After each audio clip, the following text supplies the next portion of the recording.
Olá, eu sou Luísa Nogueira e te convido para dar um play no agro comigo. Veja o que preparamos para você. Eu visitei uma fazenda em Heliodora, no sul de Minas Gerais, que abriu os métodos utilizados por pesquisador para atingir a excelência na produção de cafés. E a história dos produtores que foi marcada pela responsabilidade social.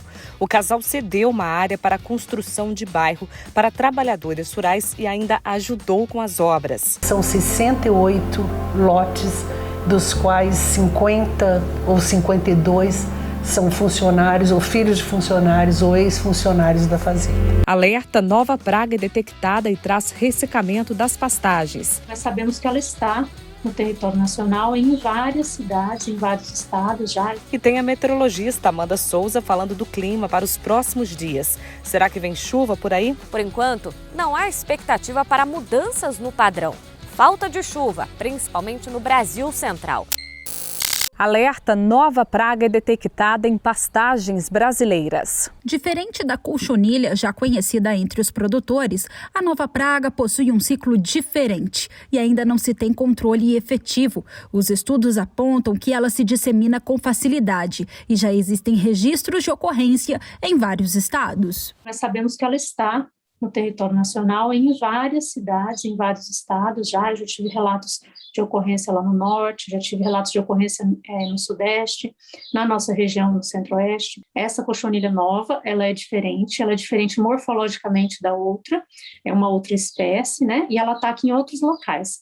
A já conhecida, ela atacava mais nos nós das plantas, né? E essa daí não, você vê elas nas folhas, na parte de baixo das folhas, na parte de cima das folhas e nas hastes também. Então, são pragas diferentes. Ela fica no campo durante o ano todo e em 39 e 40 dias ela completa um ciclo.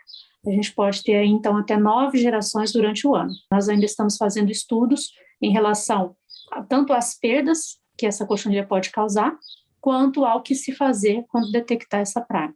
Por enquanto, só observar mesmo, se possível, encaminhar para nós esse registro, né? Olha, está ocorrendo assim no meu pasto, pode encaminhar que a gente registra, a gente vai sabendo onde ela está ocorrendo e isso vai subsidiar mais pesquisas, né? Fabrícia explica que no começo a praga foi detectada apenas em um tipo de cultivar e recentemente encontrada em outros tipos de capim. A pesquisadora lembra que a praga, identificada como uma nova cochonilha, traz o ressecamento das pastagens. Quando a gente via de longe esse piquete onde ocorreu onde teve essa primeira ocorrência, né, a gente via alguns pontos amarelados no capim, né, bem de longe. Chegando próximo, nós conseguimos ver que as folhas elas estavam amareladas, e algumas folhas já secas, e que nessas folhas a gente enxergava várias pontuações brancas. E aí, chegando próximo e observando no microscópio, a gente viu que tratava-se de uma cochonilha, né? E depois a folha vai secando, e aí dá aquele aspecto de pasto todo seco, né? Então, aí é que você tem o dano dela, né? Que reduz a produção, que você perde a área, né? Para você alimentar o gado, e essas consequências, né? Quando a gente tem redução de área de alimentação do gado. E como desafio do produtor tem sido o clima, vamos chamar a Amanda Souza para trazer as informações da previsão do tempo.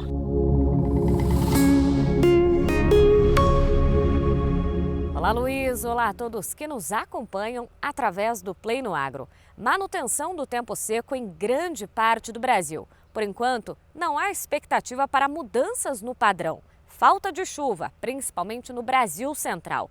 Aliás, essa falta de chuva vem desde o ano passado. A irregularidade dessa chuva, a má distribuição das precipitações. E isso vem agravando vários setores no Brasil, principalmente o agro, baixos índices de água disponível no solo. Mas o setor hídrico também, a crise hídrica instalada principalmente na região sudeste. E por enquanto não há grandes expectativas para mudanças nesse padrão. No decorrer desta semana, tempo firme ainda na maior parte do Brasil. Condição de céu claro, ensolarado, pouca presença de nebulosidade. A expectativa para a chuva, principalmente em áreas mais ao norte do país. Na região norte, tem previsão para pancadas de chuva intercaladas com períodos de melhoria. Na região nordeste, também deve chover na faixa norte e na faixa leste. Isso por conta de instabilidades em altos níveis na atmosfera.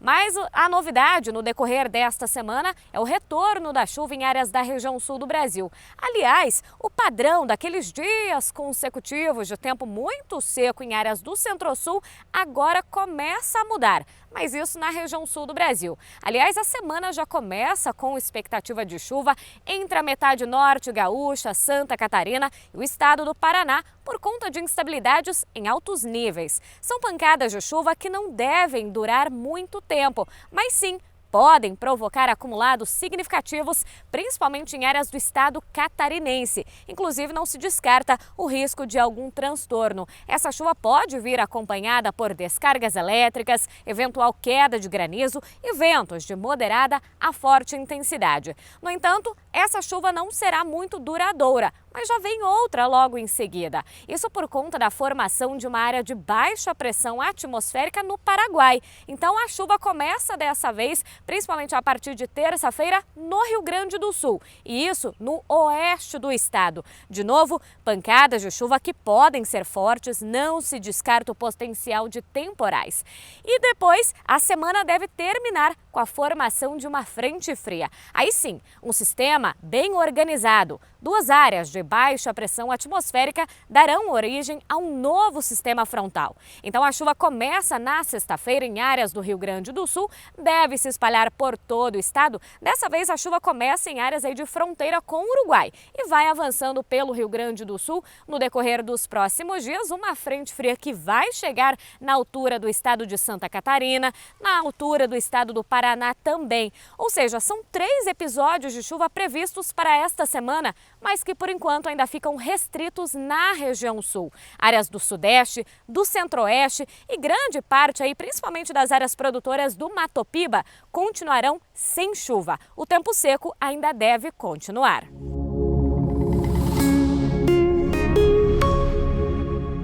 Oi, gente, eu estou passando aqui para conversar com vocês sobre uma tecnologia de adubação que é o Ciclus, o fertilizante de liberação lenta de nitrogênio, gradual e constante. Essa tecnologia vai liberar nitrogênio para a planta, garantindo mais produtividade. O produtor não precisa se preocupar com o clima na hora de fazer a aplicação e, além disso, consegue reduzir custos com a mão de obra. Gente, é uma tecnologia e tanto, ainda mais vendo esses momentos difíceis que estamos passando com relação aos problemas climáticos. Então acompanhe comigo esse vídeo que mostra o benefício dessa tecnologia. Era uma safra alta e a outra baixa, né?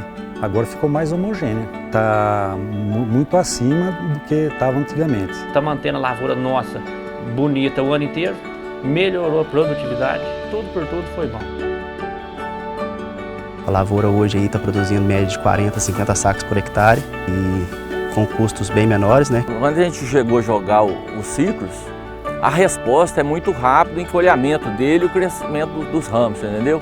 Melhorou a produtividade, peneira e a lavoura saiu da colheita mais estruturada, né? Essa nova tecnologia de fertilização nos trouxe muito benefício tanto no operacional como na qualidade técnica do produto.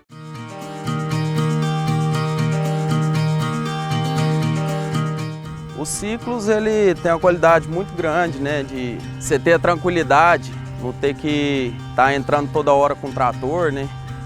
Diminuindo esse gasto de mão de obra, óleo diesel, né? Diminuiu muito o gasto. Está sobrando mão de obra para fazer outras coisas que precisava, talvez apertava. Está levando o serviço mais controlado. É uma adubação só, uma vez só que você gasta com os trator, com a máquina, óleo diesel que não está barato. Então nessas lavouras você vai cortando custo, né? Porque você entra menos vezes na lavoura para aplicar ele, você joga ele no solo lá, só espera a chuva chegar. Então nós podemos trabalhar com um pouco mais de folga e dar prioridade em outras áreas quanto seria a aplicação do convencional, né? A conta é simples de fazer, né? Uma só adubação, feita sem correria. O Ciclus foi uma das coisas boas que aconteceu na nossa vida. Ciclus, o fruto da produtividade. Vamos agora dar um play nas notícias do agronegócio pelo Brasil. A Companhia Nacional de Abastecimento divulgou a nova estimativa da produção brasileira de grãos 2020 e 2021, que deve ficar em 254 milhões de toneladas. O número aponta uma queda de 1,2% em relação à safra anterior. Segundo a Conab, houve um aumento de 4% na área plantada, mas as condições climáticas, como a seca e a geada, impactaram fortemente as lavouras. Outro destaque do levantamento é o milho, que teve a estimativa da segunda safra reduzida para pouco mais de 60 milhões de toneladas. Um volume que é cerca de 19% menor do que foi colhido no safrinha de 2020. Lembrando que a Conab havia estimado uma produção de 79 milhões de toneladas no início do ano. O Conselho Deliberativo da Política do Café aprovou essa semana a criação de uma reserva no valor de 1 bilhão e 300 milhões de reais através do orçamento do Fundo de Defesa da Economia Cafeeira, FUNCAFé. O recurso deve atender os produtores que tiveram as lavouras atingidas pelas geadas do mês de julho. Após o surgimento de um caso de peste suína africana na República Dominicana, a Associação Brasileira de Proteína Animal, com outras 21 organizações nacionais e 18 países da América Latina, anunciou a criação de um comitê continental. O Comitê de Peste Porcina Africana tem o intuito de conscientizar os países contra a doença e deve lançar em breve a campanha Todos contra a Lapa, com ações junto aos produtores rurais. E as portas internacionais estão cada vez mais abertas para o mercado do produtor brasileiro. Negociações bilaterais do Ministério da Agricultura, Pecuária e Abastecimento resultaram na marca de 150 novos mercados abertos para produtos brasileiros em 43 países diferentes. E do total deste mercado, 74 são nas Américas, 57 na Ásia e 18 na África e 1 na Oceania.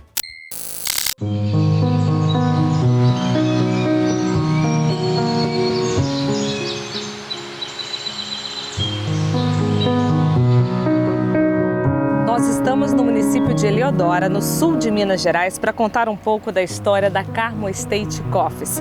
Essa fazenda que vem trabalhando a produção de cafés especiais. Hoje nós vamos entender todos os processos sobre a secagem dos grãos.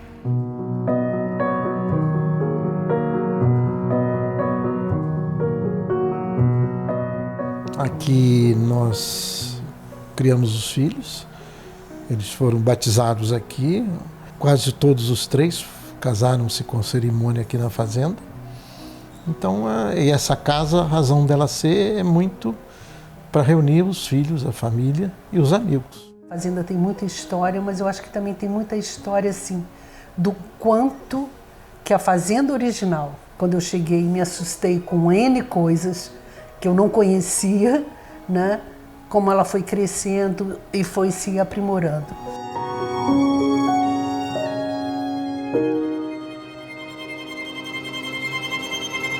Eu pergunto isso muito para o produtor. O que é isso aqui? Café, professor. Eu falei, não, isso é o seu dinheiro. Que dependendo do que você fizer aqui, em uma noite, você perde de 100 a 200 reais por saca de café. Aqui é o centro da fazenda, que começou aqui nessa área, com as primeiras compras do meu pai em 45. E minha tia chegou até a morar aqui. Essa casinha, ela é onde meu pai, solteiro ainda, ele guardava o café, armazenava o café e beneficiava o café aí até durante a noite. E punha o jipe dele ali do lado de fora, o jipe usava o motor do jipe para movimentar a máquina de benefício.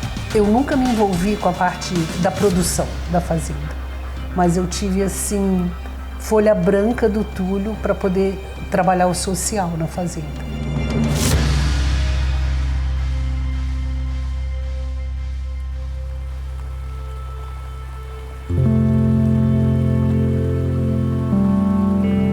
campanha de água filtrada, campanha de inverno, ajuda na merenda da escola, que tinha uma escola no povoado, e acabou com essa coisa do projeto da casa própria, dos nossos funcionários. Há uns 15 anos atrás, a gente pegou uma ponta da fazenda e fez um loteamento na roça, tá?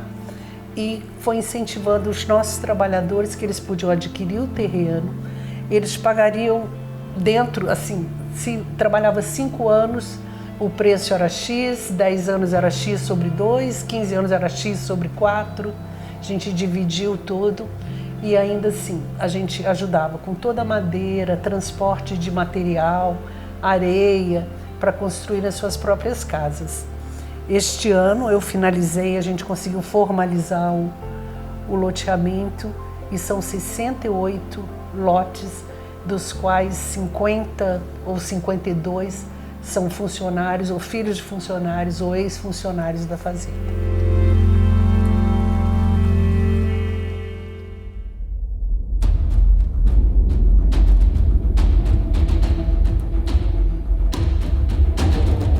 E agora vamos acompanhar essa visita para entender tudo o que é feito aqui dentro da fazenda com relação à qualidade.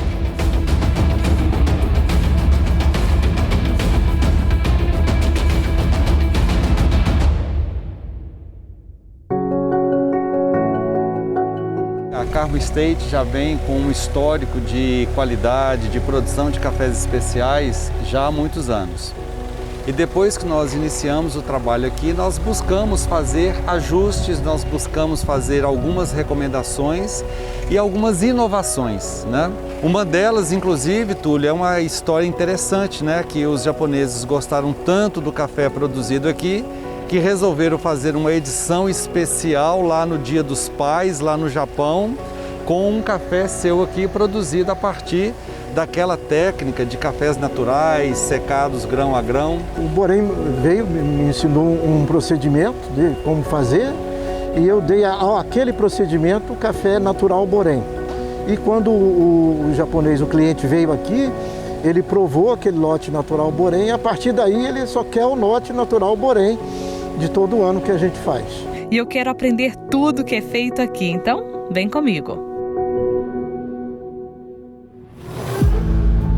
Com toda essa demanda por cafés fermentados, nós passamos a fazer estudos lá na universidade durante mais de 5 anos. E aí, esse ano, nós fizemos a proposta para o Túlio, ao invés de fazer fermentações de pequenos lotes, fermentações de lotes maiores, com um monitoramento de temperatura, que aqui nós temos um sensor que está no centro da massa, essa superfície está mais fria, não adianta eu chegar com um termômetro com mira laser aqui, que ele vai detectar uma temperatura muito baixa. Esse café, logicamente, ele vai estar todo fechado, encoberto com a lona. No momento de fazer o abastecimento de cada bag, é medir, em média, das frutas maduras, o Brix, né? Então, em geral, o café começa com 22, 23, 24, às vezes até 28. E nós limitamos aqui para 15 a 17 graus Brix. É o mínimo. Quando ele atingir 15 a 17, a gente interrompe a fermentação. É um dos parâmetros. Nós estamos monitorando a temperatura do lote. Precisamos medir 9 da manhã e 3 da tarde e ter uma planilha de acompanhamento dessa temperatura e vamos acompanhar a elevação da temperatura. Lembrando que esse café foi colhido, passou pelo lavador, retiramos toda a porção boia, café, roncolho e nós limitamos a um máximo de 10% de verde aqui. Por quê? Porque após esse processo de fermentação nós vamos despolpar e no despolpador nós vamos retirar esse verde. Como aqui nós estamos buscando esse equilíbrio entre custo e máxima qualidade, estamos optando pela fermentação natural, com controle de temperatura, Brix e tempo, No máximo, quanto tempo que esse café vai ficar aqui? Nós vamos limitar o máximo a 72, 76 horas. Temperatura nunca superior a 32 graus. Então nós vamos ter um pequeno aumento, é desejável. Na hora que ela estabilizar, interrompe. Não chegou nesse patamar e ultrapassou 76 horas, interrompe. Subiu, chegou no patamar, o Brix chegou em 17, interrompe.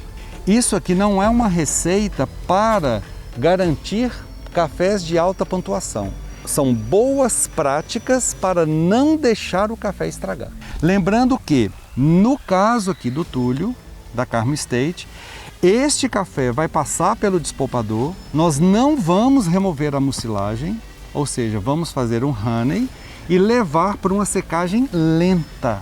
A secagem, quanto mais lenta, melhor. Mais incrível fica o honey. Agora nós estamos num horário em que inicia-se a abertura das leiras, né? Porque eles estão permanecendo em leiras durante a noite, porque todo café fermentado ou natural, nós precisamos ter em conta que a secagem é um ponto-chave para a produção de cafés especiais. Então o que nós temos feito aqui na Carmo Estate Coffees é exatamente a trabalhar com a etapa de secagem de tal forma que essa secagem seja gentil, que ela seja mais delicada e principalmente trabalhando com repouso. E esses períodos de repouso para que a secagem seja lenta, contínua e que os benefícios obtidos na fermentação sejam potencializados na secagem. Ele foi enleirado ontem às 3 da tarde para exatamente repousar e toda a energia que ele recebeu durante o dia, essa energia lentamente ser utilizada para remover a água do grão, para que a secagem seja contínua, evitando rupturas dentro da semente do café. Agora nós vamos abrir, como está acontecendo aqui. E é que horas? 9h50. A partir das 9 horas nós iniciamos a abertura desse café. Só que nós precisamos prestar atenção que quando se abre a leira no dia seguinte, a espessura da camada tem que ser a que estava no dia anterior. Então nós vamos iniciar uma secagem com a camada fina, praticamente de grão a grão. No caso do café em pergaminho, no segundo dia nós vamos dobrar, no terceiro dia vamos fazer uma segunda dobra e no quarto, quinto dia uma terceira dobra. A partir daí não dobramos mais, seguimos o café com essa espessura, rodando 16 vezes por dia.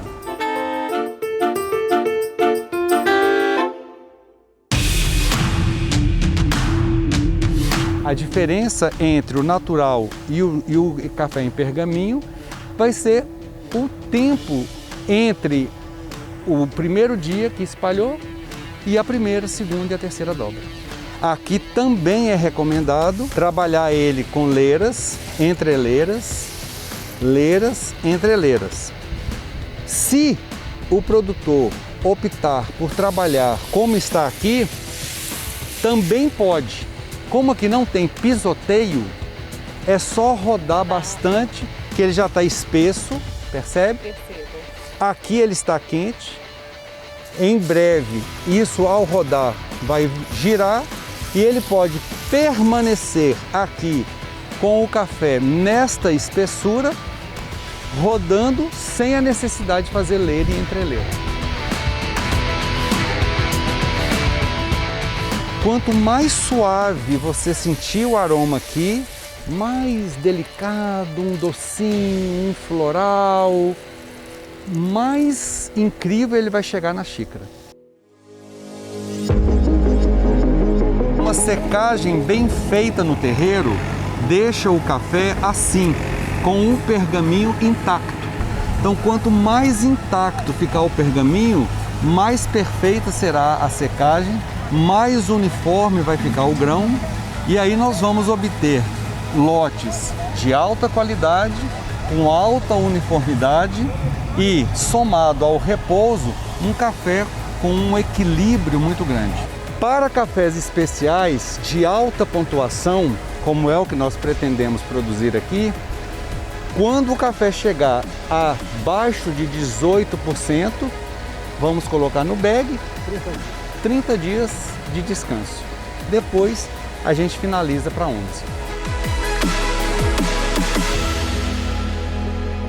Esse café, ele estava, quando o Borém esteve aqui pela primeira vez, ele estava numa carreta, fechado, mas sem controle de brix nem temperatura. Então o que a gente fez foi chegar com 60 horas e despolpá-lo e colocamos aqui. Então não teve 60 horas dentro da carreta? Dentro da carreta. E não teve controle, não soubemos nada o que estava acontecendo com ele. Aí decidimos tirar com 60 para fazer aquela média entre 38 e 72, né? E aí fizemos isso e é um risco. Pode dar certo como pode não dar certo. Não quer dizer que esse café está ruim ou estragou. Mas é um risco. Mas é um risco. É arriscado. E aí o que eu falo para o produtor? Você quer correr o risco? Porque isso aqui é dinheiro, isso não é café. O dinheiro é seu. Não, eu quero correr menor risco e maximizar resultado. Então nós vamos fazer aqui. O que o Túlio faz aqui é uma postura empresarial. Então ele é um empresário de cafés especiais. E o cliente quer consistência, quer comprar o mesmo padrão todo ano. Então a gente tem que ter um processo que mantenha a consistência da qualidade. É isso que é o bacana do conhecimento, da aplicação da ciência.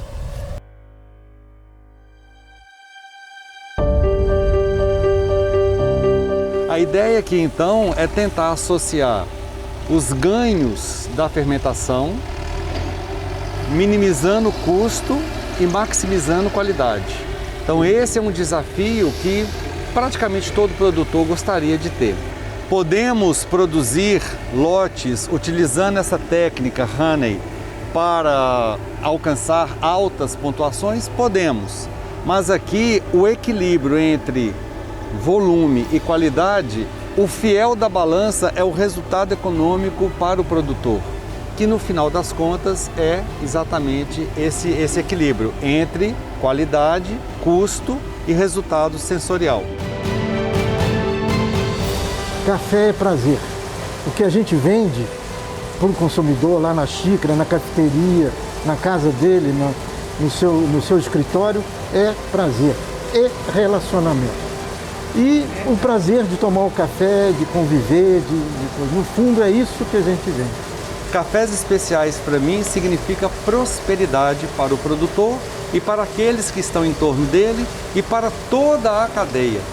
Então é uma satisfação, é uma alegria, é a realização de uma dedicação de muitos anos, estudando, pesquisando e desenvolvendo tecnologia em prol dos cafés especiais do Brasil. Nós nos orgulhamos muito assim. São 3 filhos, né? Cada qual nas suas áreas, mas eles todos participam da fazenda. Todo mundo, sabe, cada qual tem o que contribuir. Pai, você produz, deixa que a gente te ajuda no A, no B e no C, sabe? Então isso é muito rico. O que a gente tinha para fazer nesses 45 anos, praticamente está tudo feito. Não há nenhuma expectativa, pelo menos por enquanto, de que algum filho de outra geração venha, porque todos eles estão extremamente bem em cada uma das suas áreas que eles trabalham, são sócios das empresas, vão virar professores universitários daqui a um dia, o André, que eles consigam, se quiserem, administrar a fazenda com esse conselho de administração, com governança e com pessoas contratadas para isso.